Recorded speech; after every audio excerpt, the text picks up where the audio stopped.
नमस्कार स्टूडेंट, नीलम study point YouTube channel पर आपका स्वागत है। आज सीटेट के लिए हम देखेंगे एक महत्वपूर्ण टॉपिक है राज्यों की विभिन्न विशेषताएं। तो राज्यों की विशेषता क्या हैं, इसको लेकर के हम इससे पहले एक वीडियो बना चुके हैं। यदि आपने वो वीडियो नहीं देखी है तो उससे पहले देखें। उसके बाद हम सीरियल वाइज चल रहे हैं कौन से राज्य की क्या विशेषता है, क्योंकि सीटेट में एनसीईआरटी से क्वेश्चन उठाए जाते हैं और जो एनसीईआरटी महत्वपूर्ण राज्य या उनकी विशेषताएँ दी गई हैं हम उन पर चर्चा करेंगे। तो सबसे पहला राज्य हमारा वो है मिजोरम। मिजोरम की क्या विशेषताएं हैं उनको देखेंगे। तो नंबर 1 है, मिजोरम में मिजो भाषा बोली जाती है। तो सीटेट के एग्जाम पूछा जाता है कि मिजो भाषा किस राज्य में बोली जाती है, तो कहाँ बोली जाती है? मिजोरम में। नेक्स्ट है, यहाँ 3/4 लोग जंगल में निवास करते हैं। मतलब 3/4 का मतलब होता है 3/4 या 75%। कितने परसेंट? 75% लोग कहाँ निवास करते हैं? जंगल में निवास करते हैं। नेक्स्ट विशेषता है इसकी, यहाँ की मुख्य फसल क्या है? चावल। यहाँ की मुख्य फसल क्या है? चावल है। नेक्स्ट पॉइंट हमारा, यहाँ खेती की लॉटरी निकलती है। क्या निकलती है? लॉटरी निकाली जाती है। ज़मीन को साझा मानकर सभी लोगों को बारी बारी से ज़मीन पर खेती करने का अधिकार मिलता है, यानी अवसर प्राप्त होता है लॉटरी के माध्यम से। तो ये पूछा जाता है लॉटरी किस राज्य में लगती है खेती के मामले में, तो किस राज्य में लगती है? वो है मिजोरम राज्य। मिजोरम राज्य में बांस के बर्तन बनते हैं। किसके बर्तन बनते हैं? बांस के बर्तन बनाए जाते हैं। तो ये पूछा जाता है बांस के बर्तन किस राज्य में बनाए जाते हैं, तो किस राज्य में बनाए जाते हैं? मिजोरम में। तो इसकी नेक्स्ट विशेषता है, मिजोरम में झूम खेती होती है। ये क्वेश्चन कई बार पूछा गया सीटेट में, क्योंकि एनसीईआरटी में ये कई जगह दिया गया है, तो इसके लिए सब बहुत फोकस किया जाता है। बार बार पूछा जाता है कि झूम खेती किस राज्य में होती है, तो होती है मिजोरम में।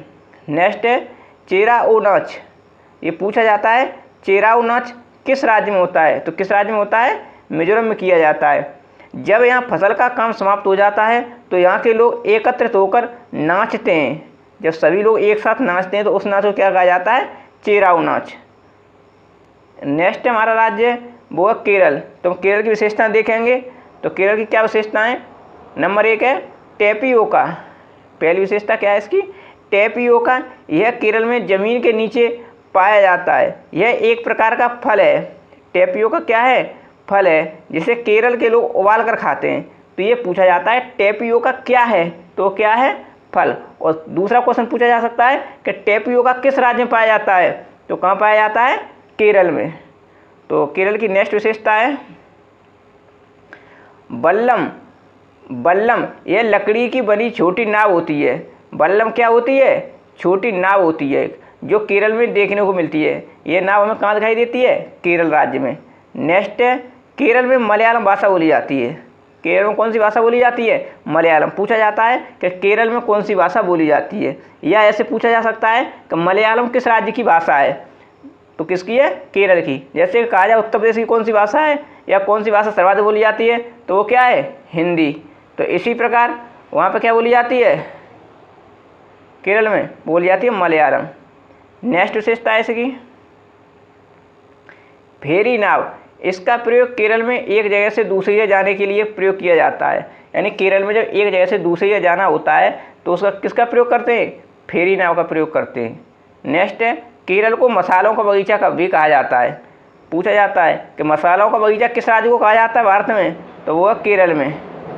और क्यों कहा जाता है? क्योंकि तेज पत्ता, काली मिर्च, इलायची आदि को उगाया जाता है। सर्वाधिक क्या उगाया जाता है? तेज पत्ता, काली मिर्च और इलायची। तो इसी कारण केरल को क्या कहा जाता है? मसालों का बगीचा। यह केले के फूल से सब्जी बनाई जाती है। तो ये क्वेश्चन कई बार पूछा गया सीटेट में कि केले के फूल से सब्जी कहाँ बनाई जाती है, तो किस राज्य में बनाई जाती है? केरल में। किस राज्य में बनाई जाती है? केरल में बनाई जाती है। और तो नेक्स्ट क्वेश्चन है, नेक्स्ट हमारा आंध्र प्रदेश की विशेषताएं। किस राज्य की विशेषताएं? आंध्र प्रदेश की विशेषताएं। नंबर 1 है इसमें मुख्तारपुर गांव। ये पूछा जाता है मुख्तारपुर गांव आंध्र प्रदेश के पोचमपल्ली कस्बे में है। यहाँ से 2 क्वेश्चन बनते हैं कि मुख्तारपुर गांव आंध्र प्रदेश के पोचमपल्ली कस्बे में है। तो पोचमपल्ली क्या है? कस्बा। और एक पूछा जाता है पोचमपल्ली जिला। तो पोचमपल्ली जिला कहाँ पड़ता है? वो पड़ता है तेलंगाना में। कहाँ पड़ता है?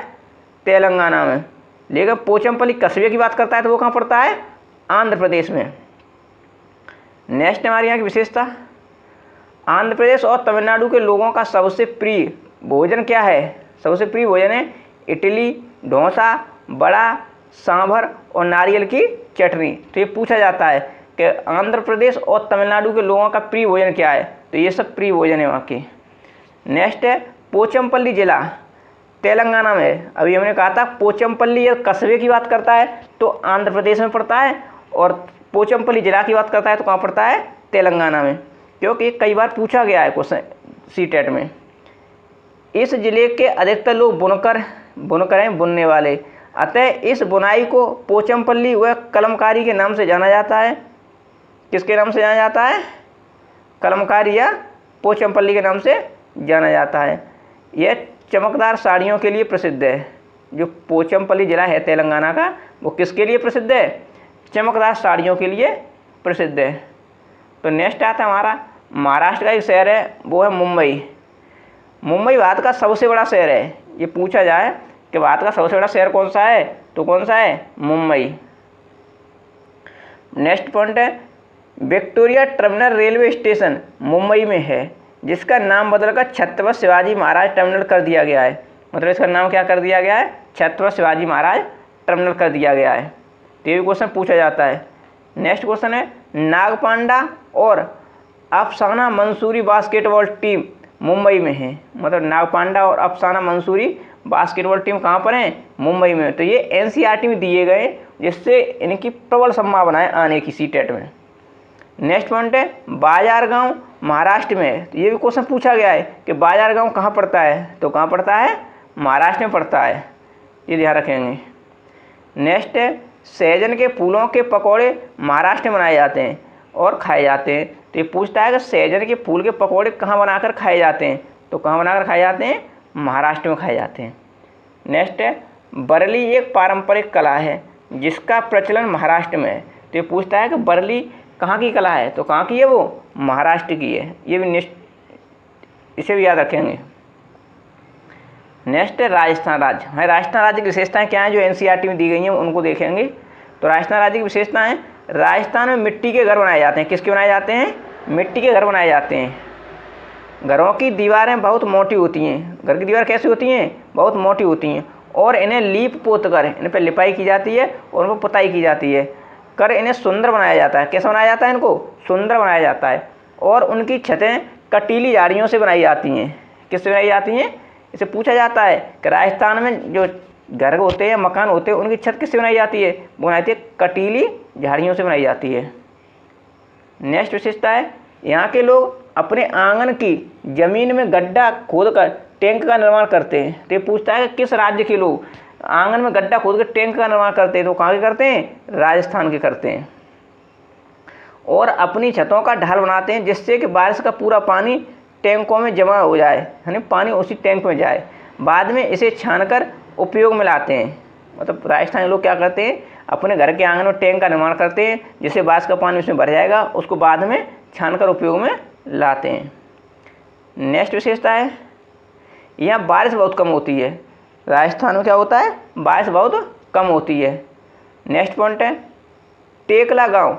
टेकला गांव 1600 मीटर ऊंचाई पर स्थित है। ये पूछा जाता है टेकला गांव किस राज्य में है और कितनी ऊंचाई पर स्थित है, तो कहाँ पर है? राजस्थान में है।